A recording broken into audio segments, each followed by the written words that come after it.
মুহাম্মদ নামে একটা লোক কোথা থেকে আসছে কে জানি কলিমার দাওয়াত দেয় আর কোরআনের দাওয়াত দেয়। ওরে দুনিয়া থেকে না সরানি পর্যন্ত আমি উমর কিন্তু ক্ষান্ত হব না। যখন এই কথা বললেন উমর যখন বাড়ির থেকে বাবা তৌরালটা নিয়ে বাহির হয়ে যায় আর বলে, উমর বলে আমার কেউ ফিরাইও না, মুহাম্মদের কল্যাণ না আনা পর্যন্ত আমি উমর কিছুতে থামবো না। বাবা কেমন সন্ত্রাসী মিজাজ নিয়ে যায়। উমর দৌড়ায়, তৌরাল ঘুরাইতেছে আর দৌড়াইতেছে। ইন দি মিন টাইমে একজন রাস্তার মাঝে পাইয়া বলে, ভাই উমর কই যাও? ডাক দিয়া বলে, ভাই উমর কই যাও?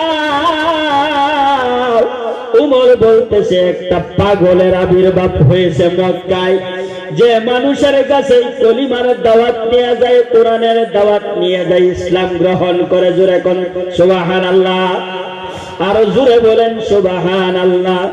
যার বাড়াতেই যায় সেই কলিমা পড়ে মুসলমান হয়ে যায়। আবু জাহেল রাত্রে ওই দিকে না করে তোমরা মুহাম্মদের দরবারে যাও না। রাত্রে বেলায় আবু জাহেল তার নিজের স্ত্রীর লইয়া মুহাম্মদের কোরআন শুনতে যায়। জোরে কন্যা সুবহানাল্লাহ। ওই দিকে উতবা সাইবা মুগীরা সবাইরে মানা করে যাইও না মুহাম্মদের দরবারে যাই। ওই দিকে আবু জাহেল যাইয়া নিজেই যাইয়া কোরআনের বয়ান শুনে। কোরআনের তেলাওয়াত কত মজা, যে বাবা কোরআনের মজাটা একবার অন্তরে ঢুকাইয়া দিছে। আবার আল্লাহ বলে তার এই দুনিয়াতেও জান্নাত, আখিরাতেও জান্নাত। জোরে কোন সুবহানাল্লাহ। উমর দৌড়ায়, সন্ত্রাসী মিজাজ নিয়ে দৌড়ায়। উমর দৌড়াইতেছে তৌরাল নিয়া। ইন দি মিন টাইমে একজন পাইয়া বলে, ভাই উমর কই যাও?